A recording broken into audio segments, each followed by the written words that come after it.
ਅੱਜ ਦਾ ਟੌਪਿਕ ਹੈ ਧਰਮ ਸੁਧਾਰ ਅੰਦੋਲਨ ਦੇ ਕਾਰਨ।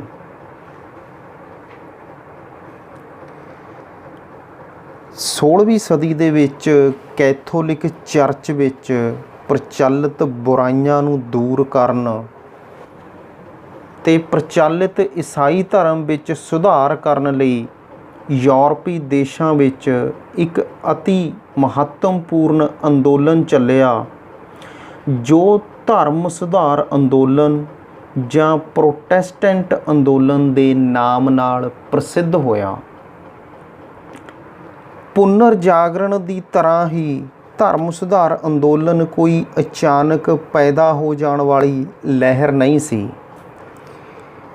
ਕਾਫੀ ਲੰਬੇ ਸਮੇਂ ਤੋਂ ਖੋਖਲੇ ਤੇ ਬੇਅਰਥ ਰੀਤੀ ਰਿਵਾਜ ਮੱਧਕਾਲ ਦੇ ਭੋਲੇ ਭਾਲੇ ਤੇ ਅੰਧ ਵਿਸ਼ਵਾਸੀ ਲੋਕਾਂ ਨੂੰ ਈਸਾਈ ਧਰਮ ਦੇ ਵਾਸਤਵਿਕ ਸਿਧਾਂਤਾਂ ਤੋਂ ਦੂਰ ਲੈ ਜਾਈ ਜਾਂਦੇ ਸਨ ਅਤੇ ਲਾਲਚੀ ਤੇ ਦੁਰਾਚਾਰੀ ਪਾਦਰੀ ਲੋਕਾਂ ਦਾ ਸ਼ੋਸ਼ਣ ਕਰੀ ਜਾਂਦੇ ਸਨ।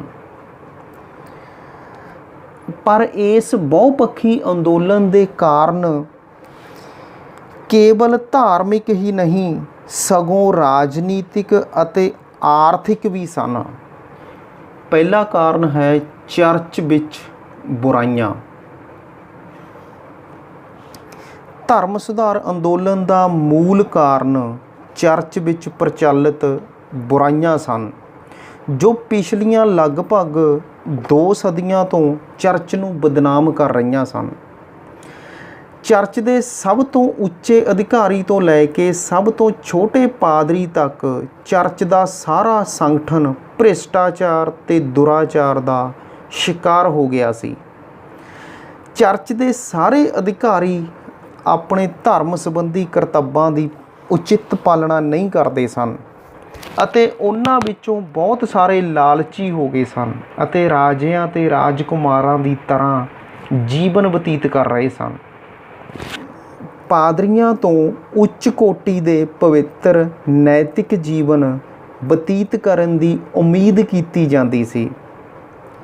ਜਿਸ ਤਰ੍ਹਾਂ ਈਸਾ ਮਸੀਹ ਅਤੇ ਉਸ ਦੇ ਚੇਲਿਆਂ ਨੇ ਗਰੀਬੀ ਕੱਟੀ ਸੀ, ਉਸੇ ਤਰ੍ਹਾਂ ਪਾਦਰੀਆਂ ਤੋਂ ਵੀ ਨਿਰਧਨਤਾ ਦਾ ਜੀਵਨ ਬਿਤਾਉਣ ਦੀ ਆਸ ਕੀਤੀ ਜਾਂਦੀ ਸੀ। ਨਿਯਮਾਂ ਅਨੁਸਾਰ ਉਹਨਾਂ ਨੂੰ ਸਾਦਾ ਭੋਜਨ ਅਤੇ ਲਿਬਾਸ ਦੀ ਵਰਤੋਂ ਕਰਨੀ ਹੁੰਦੀ ਸੀ। ਲੋਕਾਂ ਵੱਲੋਂ ਦਿੱਤੇ ਗਏ ਦਾਨ ਉੱਤੇ ਨਿਰਭਰ ਰਹਿਣਾ ਹੁੰਦਾ ਸੀ ਅਤੇ ਆਪਣੇ ਕੋਲ ਕੋਈ ਸੰਪત્ਤੀ ਨਹੀਂ ਰੱਖਣੀ ਹੁੰਦੀ ਸੀ। ਪਰੰਤੂ ਇਹਨਾਂ ਸਭ ਨਿਯਮਾਂ ਦੀ ਉਲੰਘਣਾ ਕਰਕੇ ਪਾਦਰੀ ਲਾਲਚੀ, ਭ੍ਰਿਸ਼ਟਾਚਾਰੀ ਅਤੇ ਕਈ ਬੁਰਾਈਆਂ ਦਾ ਸ਼ਿਕਾਰ ਹੋ ਗਏ ਸਨ। ਉਹ ਨਜਾਇਜ਼ ਢੰਗ ਨਾਲ ਵੱਧ ਤੋਂ ਵੱਧ ਧਨ ਇਕੱਠਾ ਕਰਨ ਦੇ ਯਤਨ ਕਰਦੇ ਸਨ। ਦੂਸਰਾ ਕਾਰਨ ਪੋਪ ਦੀ ਨਿਰੰਕੁਸ਼ ਸ਼ਕਤੀ ਅਤੇ ਇਸ ਦਾ ਦੁਰਉਪਯੋਗ। ਕੈਥੋਲਿਕ ਚਰਚ ਦਾ ਮੁਖੀ ਪੋਪ ਹੁੰਦਾ ਸੀ ਅਤੇ ਉਸ ਦੀਆਂ ਅਸੀਮ ਸ਼ਕਤੀਆਂ ਤੇ ਅਧਿਕਾਰ ਹੁੰਦੇ ਸਨ। ਉਸ ਕਾਲ ਦੇ ਪੋਪ ਪੂਰਨ ਤੌਰ 'ਤੇ ਨਿਰੰਕੁਸ਼ ਹੁੰਦੇ ਸਨ ਅਤੇ ਉਹਨਾਂ ਦੀ ਸ਼ਕਤੀ ਉੱਤੇ ਕੋਈ ਵੀ ਰੁਕਾਵਟ ਨਹੀਂ ਲਾ ਸਕਦਾ ਸੀ। ਇਸ ਲਈ ਉਹ ਮਨਚਾਹੇ ਅਤਿਆਚਾਰ ਅਤੇ ਅਨੈਤਿਕ ਕਾਰਜ ਕਰਨ ਲੱਗੇ। ਉਹ ਨਜਾਇਜ਼ ਢੰਗ ਨਾਲ ਵੱਧ ਤੋਂ ਵੱਧ ਧਨ ਵਟੋਰਨ ਦਾ ਯਤਨ ਕਰਦੇ ਸਨ। ਪੋਪਾਂ ਨੇ ਧਾਰਮਿਕ ਪਦਵੀਆਂ ਵੇਚਣੀਆਂ ਸ਼ੁਰੂ ਕਰ ਦਿੱਤੀਆਂ ਸਨ ਅਤੇ ਇਸ ਸਾਧਨ ਰਾਹੀਂ ਆਪਣੀ ਆਮਦਨ ਵਿੱਚ ਬਹੁਤ ਵਾਧਾ ਕਰ ਲਿਆ ਸੀ। ਪੋਪਾਂ ਨੇ ਆਪਣੇ ਨੁਮਾਇੰਦਿਆਂ ਰਾਹੀਂ ਖਿਮਾ ਪੱਤਰ ਵੇਚ ਕੇ ਵੀ ਆਪਣੀ ਆਮਦਨ ਵਿੱਚ ਵਾਧਾ ਕੀਤਾ। ਧਰਮ ਦੇ ਸਭ ਤੋਂ ਵੱਡੇ ਆਗੂਆਂ ਦੇ ਅਜਿਹੇ ਅਨੈਤਿਕ ਵਿਵਹਾਰ ਨੂੰ ਲੋਕ ਵਧੇਰੇ ਸਮੇਂ ਤੱਕ ਬਰਦਾਸ਼ਤ ਨਹੀਂ ਕਰ ਸਕਦੇ ਸਨ।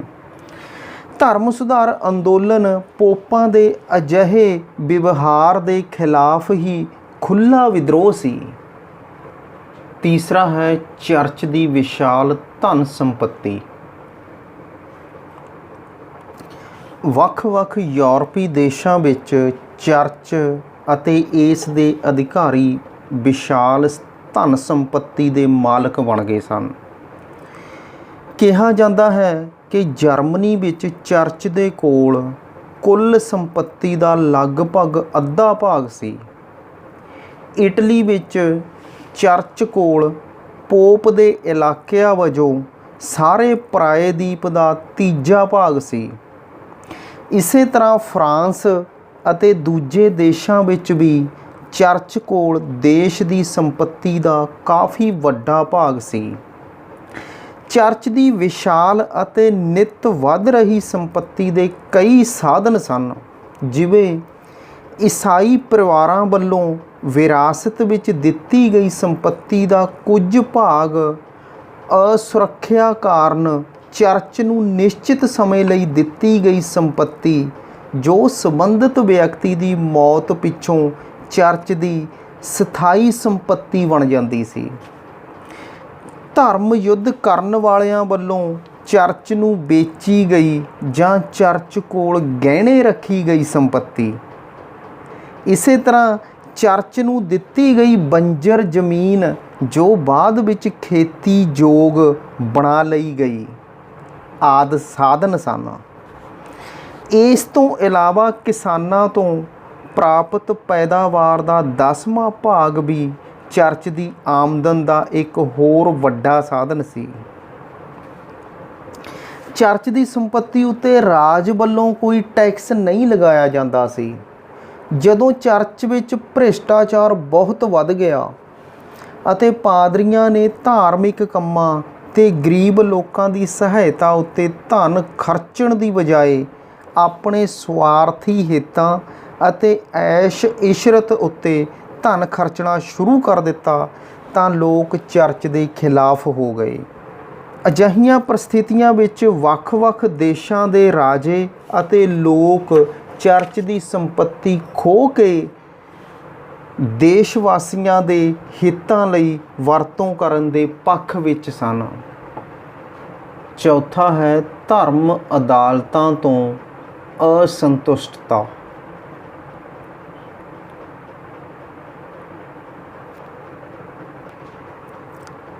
ਮੱਧਕਾਲ ਵਿੱਚ ਵੱਖ-ਵੱਖ ਯੂਰਪੀ ਦੇਸ਼ਾਂ ਵਿੱਚ ਧਰਮ ਅਦਾਲਤਾਂ ਸਥਾਪਿਤ ਸਨ, ਜਿਨ੍ਹਾਂ ਵਿੱਚ ਪੋਪ ਦੇ ਪ੍ਰਤੀਨਿਧ ਨਿਆਂਧੀਸ਼ਾਂ ਜਾਂ ਜੱਜਾਂ ਵਜੋਂ ਕੰਮ ਕਰਦੇ ਸਨ। ਗਰੀਬ ਲੋਕਾਂ ਨੂੰ ਇਹਨਾਂ ਅਦਾਲਤਾਂ ਵਿੱਚ ਇਨਸਾਫ ਪ੍ਰਾਪਤ ਨਹੀਂ ਸੀ ਹੁੰਦਾ, ਪਰੰਤੂ ਉੱਚ ਵਰਗ ਦੇ ਅਮੀਰ ਲੋਕ ਰਿਸ਼ਵਤ ਦੇ ਕੇ ਫੈਸਲੇ ਅਕਸਰ ਆਪਣੇ ਹੱਕ ਵਿੱਚ ਕਰਵਾ ਲੈਂਦੇ ਸਨ। ਇਸ ਲਈ ਸਧਾਰਨ ਲੋਕ, ਜਿਨ੍ਹਾਂ ਨੂੰ ਇਹਨਾਂ ਅਦਾਲਤਾਂ ਤੋਂ ਨਿਆਂ ਮਿਲਣ ਦੀ ਕੋਈ ਆਸ ਨਹੀਂ ਸੀ ਰਹੀ, ਅਸੰਤੁਸ਼ਟ ਹੋ ਗਏ ਸਨ ਅਤੇ ਇਹਨਾਂ ਨੂੰ ਸਮਾਪਤ ਕਰਨ ਦੀ ਕਾਮਨਾ ਕਰਨ ਲੱਗੇ ਸਨ। ਪੰਜਵਾਂ, ਪੋਪ ਦੀ ਅੰਤਰਰਾਸ਼ਟਰੀ ਸ਼ਕਤੀ ਅਤੇ ਉਸ ਦੇ ਰਾਜਿਆਂ ਨਾਲ ਝਗੜੇ। ਪੋਪ ਆਪਣੇ ਆਪ ਨੂੰ ਧਰਤੀ ਉੱਤੇ ਈਸ਼ਵਰ ਦਾ ਪ੍ਰਤੀਨਿਧ ਸਮਝਦਾ ਸੀ। ਉਹ ਆਪਣੇ ਆਪ ਨੂੰ ਸਾਰੇ ਯੂਰਪੀ ਰਾਜਾਂ ਦਾ ਸੁਰੱਖਿਅਕ ਸਮਝਦਾ ਸੀ। ਉਸ ਨੇ ਇਹਨਾਂ ਈਸਾਈ ਰਾਜਾਂ ਵਿੱਚ ਆਪਣਾ ਅਸਰਦਾਰ ਕੰਟਰੋਲ ਕਾਇਮ ਕਰਨ ਲਈ ਆਪਣੇ ਏਜੰਟ ਰੱਖੇ ਹੋਏ ਹੁੰਦੇ ਸੀ। ਇਹਨਾਂ ਏਜੰਟਾਂ ਦਾ ਕੰਮ ਇਹ ਵੇਖਣਾ ਹੁੰਦਾ ਸੀ ਕਿ ਇਹਨਾਂ ਰਾਜਾਂ ਵਿੱਚ ਪੋਪ ਦੇ ਆਦੇਸ਼ਾਂ ਦੀ ਪਾਲਣਾ ਕੀਤੀ ਜਾ ਰਹੀ ਹੈ ਜਾਂ ਨਹੀਂ। ਜੇਕਰ ਕੋਈ ਰਾਜ ਪੋਪ ਦੇ ਆਦੇਸ਼ਾਂ ਨੂੰ ਲਾਗੂ ਨਹੀਂ ਕਰਦਾ ਸੀ ਜਾਂ ਉਸ ਦਾ ਸ਼ਾਸਕ ਪੋਪ ਵਿਰੋਧੀ ਭਾਵਨਾਵਾਂ ਰੱਖਦਾ ਸੀ, ਤਾਂ ਪੋਪ ਅਜਿਹੇ ਰਾਜ ਜਾਂ ਉਸ ਦੇ ਸ਼ਾਸਕ ਨੂੰ ਸਜ਼ਾ ਦੇ ਸਕਦਾ ਸੀ। ਪੋਪ ਕੋਲ ਦੋ ਅਸਰਦਾਰ ਹਥਿਆਰ ਹੁੰਦੇ ਸਨ। ਆਪਣੇ ਪਹਿਲੇ ਹਥਿਆਰ ਰਾਹੀਂ ਪੋਪ ਕਿਸੇ ਵੀ ਈਸਾਈ ਰਾਜ ਵਿੱਚ ਸਾਰੇ ਚਰਚ ਬੰਦ ਕਰਨ ਦਾ ਆਦੇਸ਼ ਦੇ ਸਕਦਾ ਸੀ, ਜਿਸ ਨਾਲ ਉਸ ਰਾਜ ਵਿੱਚ ਸਾਰੀਆਂ ਧਾਰਮਿਕ ਗਤੀਵਿਧੀਆਂ ਬੰਦ ਹੋ ਜਾਂਦੀਆਂ ਸਨ। ਤੇ ਆਪਣੇ ਦੂਜੇ ਹਥਿਆਰ ਰਾਹੀਂ ਉਹ ਕਿਸੇ ਵੀ ਈਸਾਈ ਸ਼ਾਸਕ ਨੂੰ ਈਸਾਈ ਧਰਮ 'ਚੋਂ ਛੇਕ ਸਕਦਾ ਸੀ, ਭਾਵ ਕੱਢ ਸਕਦਾ ਸੀ। ਇਸ ਤਰ੍ਹਾਂ ਉਸ ਰਾਜੇ ਨੂੰ ਆਪਣੀ ਈਸਾਈ ਪ੍ਰਜਾ ਉੱਤੇ ਰਾਜ ਕਰਨ ਦੇ ਅਧਿਕਾਰ ਤੋਂ ਵਾਂਝਿਆ ਕਰ ਸਕਦਾ ਸੀ। ਪੋਪ ਵੱਖ-ਵੱਖ ਯੂਰਪੀ ਈਸਾਈ ਰਾਜਾਂ ਵਿੱਚ ਆਪਣੀ ਸ਼ਕਤੀ ਦ੍ਰਿੜਤਾ ਪੂਰਵਕ ਸਥਾਪਿਤ ਕਰਨ ਲਈ ਆਪਣੇ ਇਹਨਾਂ ਦੋਨਾਂ ਹਥਿਆਰਾਂ ਦੀ ਵਰਤੋਂ ਕਰਦੇ ਰਹੇ ਸਨ। ਇਸ ਤੋਂ ਬਿਨਾਂ ਪੋਪ ਇਹ ਸਮਝਦਾ ਸੀ ਕਿ ਕਿਸੇ ਵੀ ਰਾਜ ਦੇ ਸ਼ਾਸਕ ਨੂੰ ਚਰਚ ਦੀ ਸੰਪत्ति ਉੱਤੇ ਟੈਕਸ ਲਾਉਣ ਦਾ ਅਧਿਕਾਰ ਨਹੀਂ ਹੈ। ਕਈ ਰਾਜਿਆਂ ਨੇ ਪੋਪ ਦੀ ਇਸ ਧਾਰਨਾ ਨੂੰ ਵੰਗਾਰਿਆ ਵੀ ਸੀ। ਐਗਜ਼ਾਮਪਲ ਵਜੋਂ 13ਵੀਂ ਸਦੀ ਦੇ ਦੂਜੇ ਅੱਧ ਵਿੱਚ ਇੰਗਲੈਂਡ ਤੇ ਫਰਾਂਸ ਦੇ ਬਾਦਸ਼ਾਹਾਂ ਦਾ ਪੋਪ ਬੋਨੀਫੇਸ 8ਵੇਂ ਨਾਲ ਉਸ ਸਮੇਂ ਝਗੜਾ ਹੋ ਗਿਆ ਜਦੋਂ ਇਹਨਾਂ ਬਾਦਸ਼ਾਹਾਂ ਨੇ ਚਰਚ ਦੀ ਸੰਪत्ति ਉੱਤੇ ਟੈਕਸ ਲਗਾਉਣ ਦਾ ਯਤਨ ਕੀਤਾ। ਪੋਪ ਨੇ 1265 ਈਸਵੀ ਦੇ ਆਪਣੇ ਆਦੇਸ਼ ਅਨੁਸਾਰ ਇਹ ਐਲਾਨ ਕੀਤਾ ਕਿ ਚਰਚ ਦੀ ਸੰਪत्ति ਉੱਤੇ ਟੈਕਸ ਲਗਾਉਣਾ ਗੈਰ ਕਾਨੂੰਨੀ ਹੈ ਅਤੇ ਚਰਚ ਦੀ ਸੰਪत्ति ਉੱਤੇ ਅਜਿਹਾ ਟੈਕਸ ਲਗਾਉਣ ਵਾਲੇ ਬਾਦਸ਼ਾਹ ਨੂੰ ਧਰਮ ਵਿੱਚੋਂ ਛੇਕ ਦਿੱਤਾ ਜਾਊਗਾ। ਦੋਹਾਂ ਬਾਦਸ਼ਾਹਾਂ ਨੇ ਪੋਪ ਦੇ ਇਸ ਐਲਾਨ ਦਾ ਕੋਈ ਪਰਵਾਹ ਨਾ ਕਰਦੇ ਹੋਏ ਚਰਚ ਦੀ ਸੰਪत्ति ਉੱਤੇ ਟੈਕਸ ਲਗਾਉਣ ਦੇ ਸ਼ਾਹੀ ਅਧਿਕਾਰ ਨੂੰ ਉਚਿਤ ਦੱਸਿਆ। ਨਿਰਾਸ਼ ਅਤੇ ਅਪਮਾਨਿਤ ਹੋਣ ਮਗਰੋਂ 1303 ਈਸਵੀ ਵਿੱਚ ਪੋਪ ਬੋਨੀਫੇਸ ਦੀ ਮੌਤ ਹੋ ਗਈ। 1309 ਈਸਵੀ ਵਿੱਚ ਫਰਾਂਸ ਦੇ ਬਾਦਸ਼ਾਹ ਫਿਲਿਪ ਚੌਥੇ ਨੇ ਪੋਪ ਕਲੇਮੈਂਟ ਪੰਜਵੇਂ ਨੂੰ ਰੋਮ ਛੱਡ ਕੇ ਐਵੇਗਨਾਨ ਵਿਖੇ ਆਪਣਾ ਮੁੱਖ ਦਫ਼ਤਰ ਸਥਾਪਿਤ ਕਰਨ ਲਈ ਮਜਬੂਰ ਕਰ ਦਿੱਤਾ ਸੀ। ਉਹਦਾ ਕਾਰਨ ਕੀ ਸੀ ਕਿ ਪੋਪ ਉਸ ਦੇ ਰਾਜਨੀਤਿਕ ਮਾਮਲਿਆਂ ਵਿੱਚ ਨਾਜਾਇਜ਼ ਦਖਲ-ਅੰਦਾਜ਼ੀ ਕਰ ਰਿਹਾ ਸੀ। ਪੋਪ ਦੇ ਸਨਮਾਨ ਨੂੰ ਇੱਕ ਹੋਰ ਸੱਟ ਉਸ ਸਮੇਂ ਵੱਜੀ ਜਦੋਂ ਇਸ ਦੇ ਛੇਤੀ ਪਿੱਛੋਂ ਇੱਕ ਦੀ ਬਜਾਏ 2 ਪੋਪਾਂ ਨੂੰ ਚੁਣਿਆ ਗਿਆ। ਪੋਪ ਦੀ ਸਥਿਤੀ ਉਦੋਂ ਹੋਰ ਗੰਭੀਰ ਹੋ ਗਈ ਜਦੋਂ 1409 ਈਸਵੀ ਵਿੱਚ ਤੀਜਾ ਪੋਪ ਵੀ ਚੁਣ ਲਿਆ ਗਿਆ। ਇਸ ਘਟਨਾ ਨੂੰ ਮਹਾਨ ਪੱਛਮੀ ਫੁੱਟ ਕਿਹਾ ਜਾਂਦਾ ਹੈ। ਭਾਵੇਂ 1417 ਈਸਵੀ ਵਿੱਚ ਇੱਕੋ ਪੋਪ ਦੇ ਚੁਣੇ ਜਾਣ ਨਾਲ ਇਹ ਫੁੱਟ ਦੂਰ ਹੋ ਗਈ, ਫਿਰ ਵੀ ਇਹਨਾਂ ਘਟਨਾਵਾਂ ਦੇ ਸਿੱਟੇ ਵਜੋਂ ਪੋਪ ਦੀ ਸ਼ਕਤੀ ਅਤੇ ਸਨਮਾਨ ਨੂੰ ਭਾਰੀ ਧੱਕਾ ਲੱਗਿਆ ਅਤੇ ਚਰਚ ਦੀ ਸਥਿਤੀ ਦੁਰਬਲ ਹੋ ਗਈ। ਇਸ ਨੇ ਧਰਮ ਸੁਧਾਰ ਅੰਦੋਲਨ ਨੂੰ ਉਤਸ਼ਾਹ ਵੀ ਦਿੱਤਾ। 6ਵਾਂ ਯੂਰਪ ਵਿੱਚ ਰਾਸ਼ਟਰ ਰਾਜਾਂ ਦਾ ਉਥਾਨ। 14ਵੀਂ ਸਦੀ ਦੇ ਅੰਤ ਤੱਕ ਯੂਰਪ ਵਿੱਚ ਰਾਸ਼ਟਰ ਰਾਜਾਂ ਦਾ ਉਥਾਨ ਹੋਇਆ। ਇਹਨਾਂ ਰਾਜਾਂ ਦੇ ਸ਼ਾਸਕ ਆਪਣੇ ਰਾਜਾਂ ਵਿੱਚ ਪੋਪ ਤੇ ਚਰਚ ਦੀ ਵੱਧ ਰਹੀ ਸ਼ਕਤੀ ਦਾ ਅੰਤ ਕਰਨਾ ਚਾਹੁੰਦੇ ਸਨ। ਫਰਾਂਸ, ਇੰਗਲੈਂਡ ਤੇ ਸਪੇਨ ਦੇ ਬਾਦਸ਼ਾਹਾਂ ਨੇ 14ਵੀਂ ਅਤੇ 15ਵੀਂ ਸਦੀ ਵਿੱਚ ਅਜਿਹਾ ਕਰਨ ਵਿੱਚ ਪਹਿਲ ਕੀਤੀ।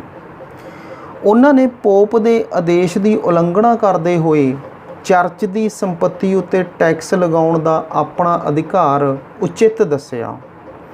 ਉਹਨਾਂ ਨੇ ਆਪਣੇ ਦੇਸ਼ਾਂ ਵਿੱਚ ਪਾਦਰੀਆਂ ਦੀਆਂ ਨਿਯੁਕਤੀਆਂ ਉੱਤੇ ਵੀ ਆਪਣਾ ਕੰਟਰੋਲ ਕਾਇਮ ਕਰਨ ਦੇ ਸਫਲ ਯਤਨ ਕੀਤੇ।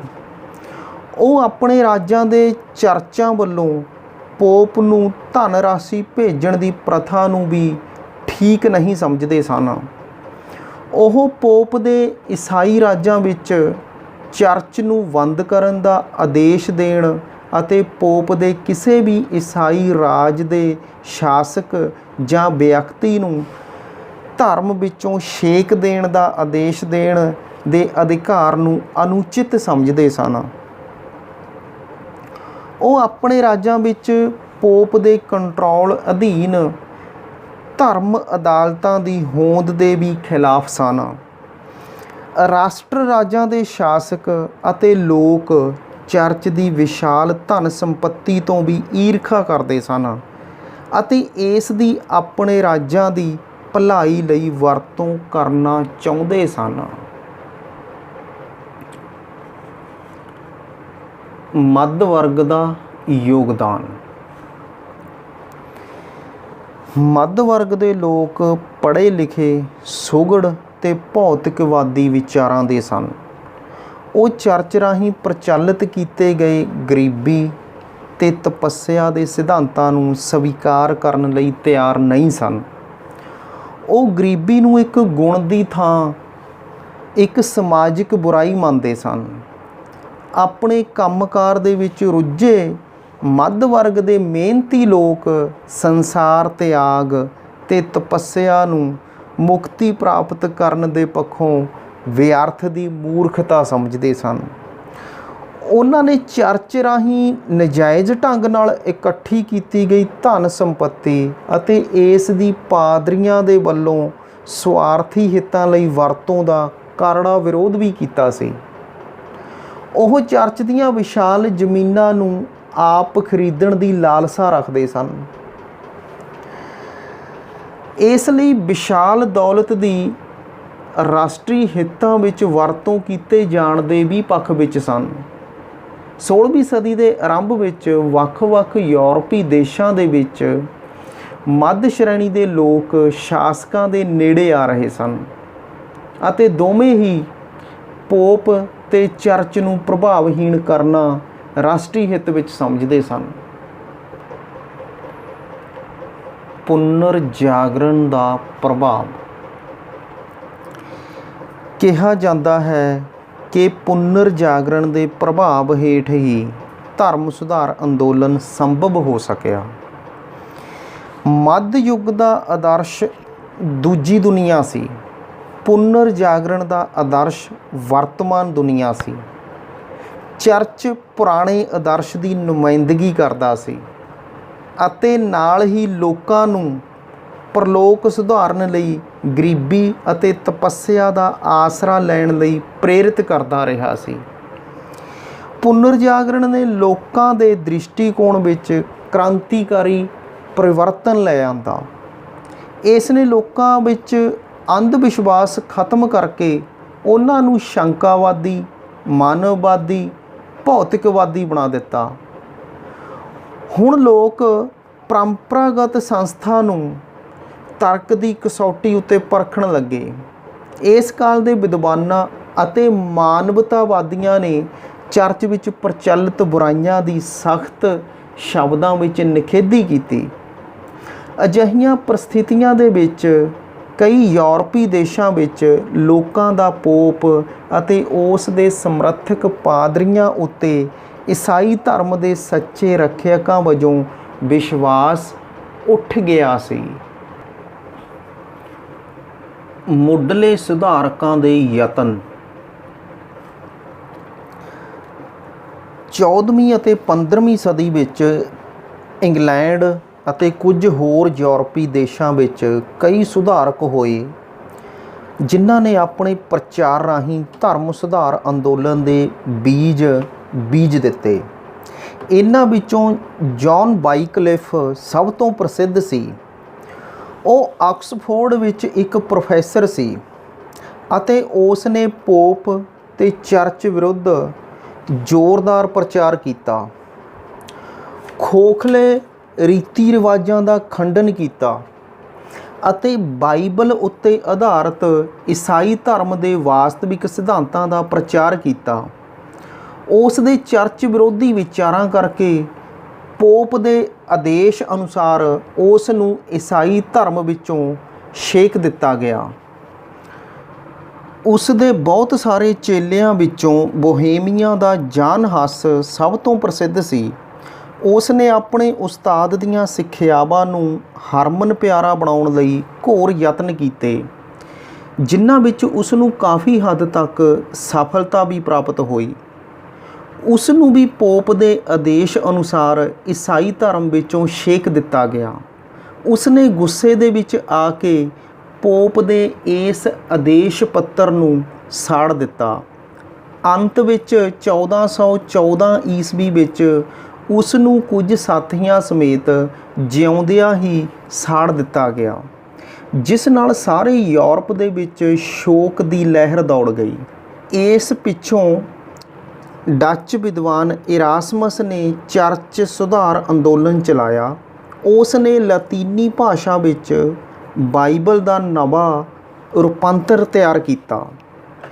ਉਸ ਨੇ 1519 ਈਸਵੀ ਵਿੱਚ ਪ੍ਰਕਾਸ਼ਿਤ ਹੋਈ ਆਪਣੀ ਪੁਸਤਕ ਇਨ ਪ੍ਰੇਜ਼ ਆਫ ਹੋਲੀ ਵਿੱਚ ਚਰਚ ਵਿੱਚ ਪ੍ਰਚਲਿਤ ਮੂਰਖਤਾਪੂਰਨ ਗੱਲਾਂ ਅਤੇ ਅਨੈਤਿਕ ਤੇ ਭ੍ਰਿਸ਼ਟਾਚਾਰੀ ਪ੍ਰਥਾਵਾਂ ਦਾ ਸਾਹਸ ਅਤੇ ਨਿਡਰਤਾ ਦੇ ਨਾਲ ਖੰਡਨ ਕੀਤਾ। ਇਸ ਪੁਸਤਕ ਨੇ ਕੈਥੋਲਿਕ ਚਰਚ ਦੀਆਂ ਜੜ੍ਹਾਂ ਹਿਲਾ ਦਿੱਤੀਆਂ ਅਤੇ ਪੋਪ ਦੇ ਪ੍ਰਭਾਵ ਤੇ ਪ੍ਰਤੀਸ਼ਠਾ ਨੂੰ ਕਰਾਰੀ ਸੱਟ ਮਾਰੀ। ਸਮੂਹਿਕ ਰੂਪ ਵਿੱਚ ਇਹਨਾਂ ਮੁੱਢਲੇ ਸੁਧਾਰਕਾਂ ਦੇ ਯਤਨ ਤੇ ਕੁਰਬਾਨੀਆਂ ਬੇਅਰਥ ਨਾ ਗਈਆਂ। 10ਵਾਂ ਹੈ ਤਤਕਾਲੀਨ ਕਾਰਨ ਖਿਮਾ ਪੱਤਰਾਂ ਦੀ ਵਿਕਰੀ। ਤਤਕਾਲੀਨ ਕਾਰਨ ਹਮੇਸ਼ਾ ਹੀ ਐਂਡ ਵਿੱਚ ਆਉਂਦਾ ਹੈ। ਵਿਦਿਆਰਥੀ ਇਸ ਨੂੰ ਧਿਆਨ ਵਿੱਚ ਰੱਖਣ। ਉਹਨਾਂ ਦਿਨਾਂ ਵਿੱਚ ਰੋਮ ਵਿਖੇ ਸੇਂਟ ਪੀਟਰ ਦੇ ਗਿਰਜਾ ਘਰ ਦਾ ਨਿਰਮਾਣ ਹੋ ਰਿਹਾ ਸੀ, ਜਿਸ ਲਈ ਪੋਪ ਨੂੰ ਬਹੁਤ ਸਾਰੇ ਪੈਸੇ ਦੀ ਲੋੜ ਸੀ। ਪੋਪ ਨੇ ਧਨ ਇਕੱਠਾ ਕਰਨ ਲਈ ਖਿਮਾ ਪੱਤਰ ਜਾਰੀ ਕੀਤੇ। ਕੋਈ ਵੀ ਪਾਪੀ ਮਨੁੱਖ ਕੁਝ ਧਨ ਦੇ ਨਾਲ ਇਹਨਾਂ ਖਿਮਾ ਪੱਤਰਾਂ ਨੂੰ ਖਰੀਦ ਕੇ ਆਪਣੇ ਆਪ ਨੂੰ ਸਾਰੇ ਜੀਵਨ ਵਿੱਚ ਕੀਤੇ ਗਏ ਪਾਪਾਂ ਤੋਂ ਮੁਕਤ ਕਰ ਸਕਦਾ ਸੀ ਅਤੇ ਮੁਕਤੀ ਪ੍ਰਾਪਤ ਕਰਨ ਦਾ ਹੱਕਦਾਰ ਹੋ ਸਕਦਾ ਸੀ। ਜਦੋਂ ਟੇਟਜ਼ੇਲ ਨਾਮਕ ਇੱਕ ਪਾਦਰੀ ਇਹਨਾਂ ਖਿਮਾ ਪੱਤਰਾਂ ਨੂੰ ਵੇਚਦਾ ਤੇ ਖਰੀਦਦਾਰਾਂ ਨੂੰ ਪਾਪਾਂ ਤੋਂ ਮੁਕਤ ਕਰਦਾ ਹੋਇਆ 1517 ਈਸਵੀ ਵਿੱਚ ਬਟੇਨਬਰਗ ਪਹੁੰਚਿਆ, ਤਾਂ ਉੱਥੋਂ ਦਾ ਪ੍ਰੋਫੈਸਰ ਮਾਰਟਿਨ ਲੂਥਰ ਇਸ ਅਧਿਆਤਮਿਕ ਸੌਦੇ ਦਾ ਵਿਰੋਧ ਕੀਤੇ ਬਿਨਾਂ ਨਾ ਰਹਿ ਸਕਿਆ। ਉਸ ਨੇ ਹੁਣ ਇਹਨਾਂ ਖਿਮਾ ਪੱਤਰਾਂ ਦੀ ਵਿਕਰੀ ਵਿਰੁੱਧ ਇੱਕ ਕਿਸਮ ਦਾ ਵਿਦਰੋਹ ਕਰ ਦਿੱਤਾ, ਜੋ ਧਰਮ ਸੁਧਾਰ ਅੰਦੋਲਨ ਦਾ ਆਰੰਭ ਸਾਬਤ ਹੋਇਆ। ਇਹ ਸੀ ਧਰਮ ਸੁਧਾਰ ਅੰਦੋਲਨ ਦੇ ਸ਼ੁਰੂ ਹੋਣ ਦੇ ਕਾਰਨ। ਧੰਨਵਾਦ।